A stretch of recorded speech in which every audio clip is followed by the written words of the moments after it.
The Ministry of Education has established a desk at the ministry to receive issues relating to teacher unions, allowances, welfare, and other important challenges affecting the growth of education in the country. Dr. Yawase Duchum, the Minister of Education, disclosed this on Tuesday at the launch of the Ghana National Association of Teachers' 90th anniversary in Accra, which was themed Surviving as a Reliable and Vibrant Teacher Union in the 21st Century.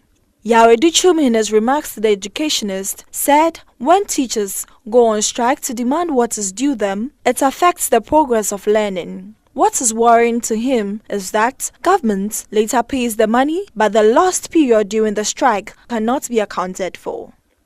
Teachers are the mentors of our children. Your role in transformation of societies cannot be underestimated.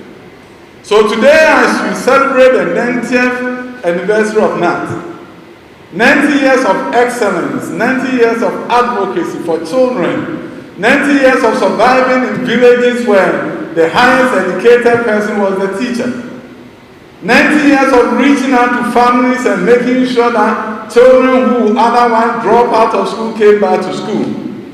90 years of sacrificing your all so that Ghana will be a better place. That 90 years need to be celebrated, and I join you today in that celebration. 90 years of struggling for better working conditions.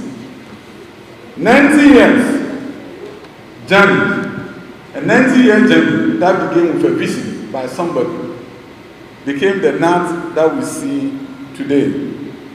The minister added that the government takes education very seriously, and that is the reason it has increased enrollment into the tertiary institutions to enhance access to education. According to him, the government, as stated in the 2021 budget statement, had completed 539 out of 1,119 senior high school infrastructure projects and 28 community day SHS, E-blocks under the Secondary Education Improvement Program, and invested resources to increase access, expand infrastructure, and improve the quality of technical and vocational education and training. Ignatius Bafo-Ewa, the Minister of Employment and Labour Relations, urged NET to explore more opportunities by using their assets for collateral to secure loans and reposition the association to create wealth. This, he said, was critical because teachers were the cornerstone of the development of any nation, and urged them to continue to work for the growth of the educational sector.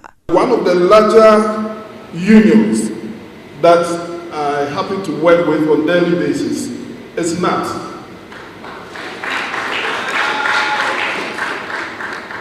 I am aware there are other sister unions who do similar business as members of NET do.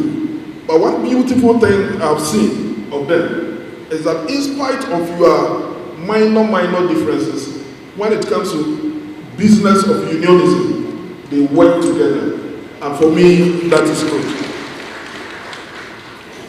I want to entreat you to continue with that bond of oneness amongst you, even though you have your divergent point together, so that you fight for the well-being of the ordinary teacher who teaches, not just in Accra, Kumasi, Sunyani, Takrady, Tamale, but also the one at Kwabnokuma, Kratchitro, Adoy, and other small villages that perhaps you cannot even find on the map of Ghana. Indeed, the teacher is the cornerstone of the development of this nation. Mrs. Philippa Lasson, the president of NET, reaffirmed the association's commitment to reinstitute programs to ensure the association remains relevant in the 21st century and to continue to collaborate with the government to meet the needs of members. She said the association would revitalize the NET youth policy to give hope to young teachers. The theme was carefully chosen so that by this celebration we can reposition the association to continue to play a leading role in teacher unionism in Ghana. In this 21st century, NET can remain relevant and vibrant by being proactive in responding to its trade union roles, professional development roles, membership education roles, and provision of sustainable welfare services for our members.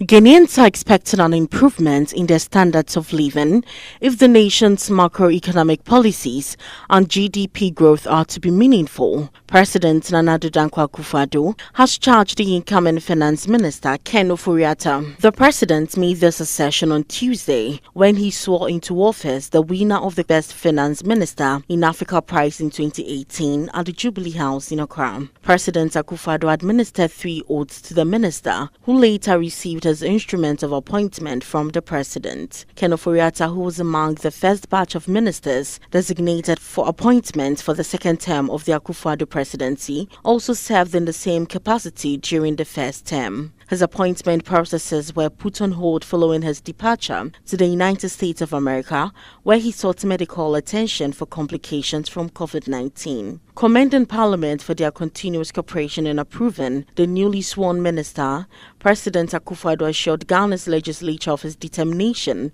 to work with them for the benefit of Ghanaians. It is yet another occasion since my investiture for my second mandate that the executive and legislature have cooperated to promote good governance in the country by the expeditious yet thorough manner in which Parliament conducted the constitutional process of prior approval of a nominee for ministerial office by the President of the Republic.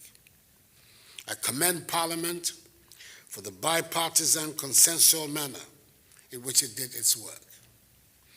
I want to reassure Parliament of my determination to collaborate with it to ensure that the welfare of the Ghanaian people remains the paramount consideration of public policy.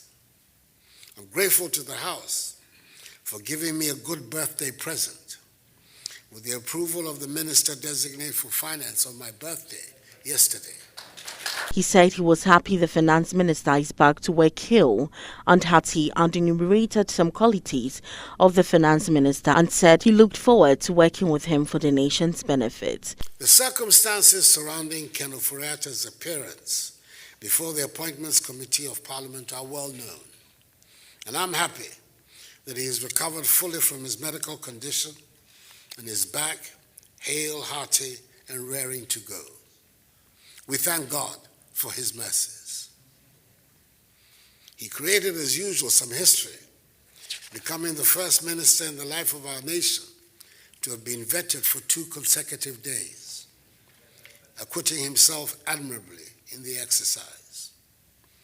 Everyone who watched him on national television at the committee hearings can understand why I had little choice but to renominate him to serve another 4 years as Minister for Finance, and why, by the grace of God, he will be at the end of my second and final term of office, the longest-serving finance minister in the history of the Fourth Republic. He said Ghanaians are looking for improvements and all the economic indicators have to be meaningful, emphasizing that it was the reason why Ghanaians voted for the NPP government. Mr. Finance Minister, I congratulate you heartily on your appointment.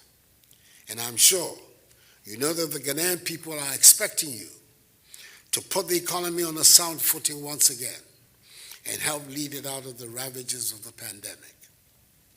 On my part, I'm looking forward to working with you over the course of the next 4 years as we seek to protect our progress and transform Ghana for all, the theme of the MPP 2020 manifesto, the sacred compact that binds us to the Ghanaian people.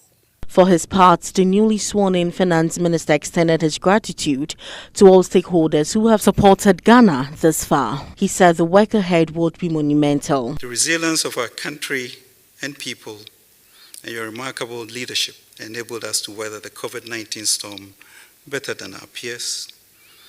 Mr. President, we could not have successfully without the support of our key domestic and international partners, including Parliament, our social partners, namely organized labor, CSO employers, the media and faith-based organizations, and our development partners, AFDB, IMF, World Bank, and the other countries. I would like to extend my sincere gratitude to all these stakeholders for their continuing support towards our journey to building a Ghana beyond aid, a prosperous and self-confident Ghana in charge of her economic destiny. He likened the vision of J.B. Dankwa to the efforts of President Akufo-Addo to taking Ghana to higher heights and beyond aid, and pledged his commitment to support the president. J.B. Dankwa reminds us that we intend to raise our country to the highest possible pitch, equal to no other country in the world. This was in 1950. Mr. President, yes, we have charted the course for this Ghana beyond aid. The nation looks to your leadership to get us there, and will commit to be behind you in all that we do. Present at the ceremony were the Chief of Staff Akusi Afrimose Opare, Secretary to the President Nana Asante Bedietu, Deputy Chief of Staff Emmanuel Idumwa Bosman, and Fawaz Aliu, Dr. Ernest Addison, Governor of the Bank of Ghana, some family members and officials of the presidency.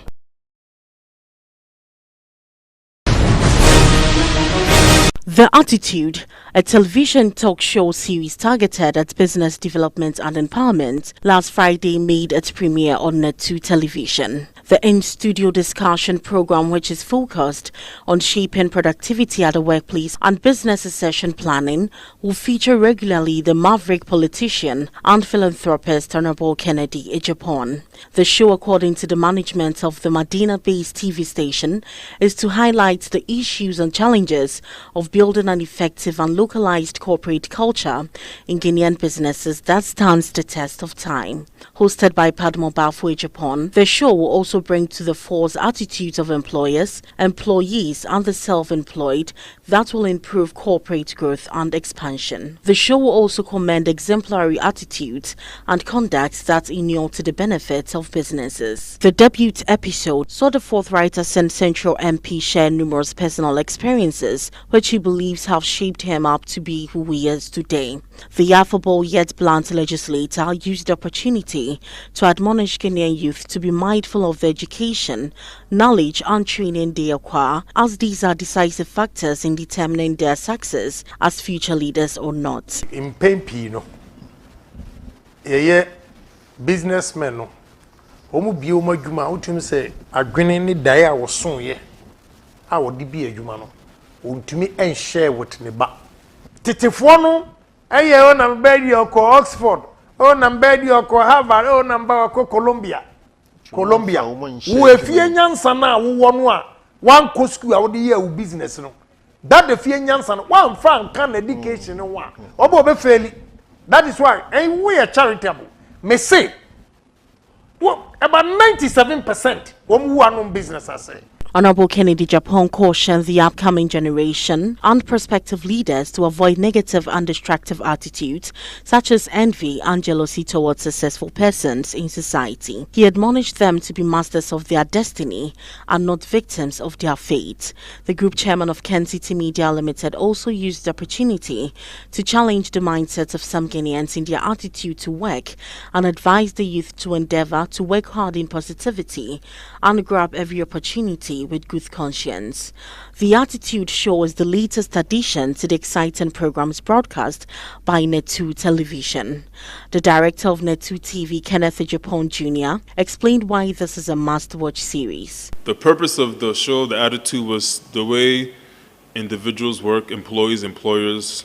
So Honorable came up with the idea, and then with the help of our CEO, Madam, she also gave us the headlines and then the tips of where we should take the show, like how people work within private sector, government sector, even if it's civil servant, employees, employers, entrepreneurship. So we want to educate people about the attitude at work, at the workplace, or even if it's not at the workplace, because at the end of the day, everybody wants to be a boss, but they don't know the steps to become a boss. You can't just wake up one day, or even if you're working at a place, like I'll give myself an example.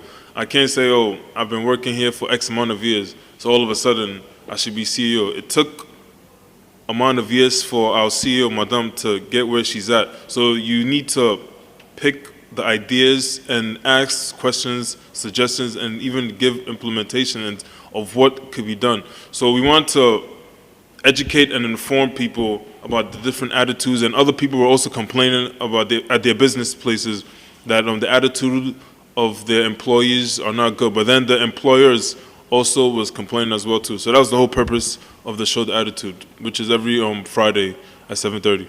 The Attitude, which airs every Friday at 7:30 p.m.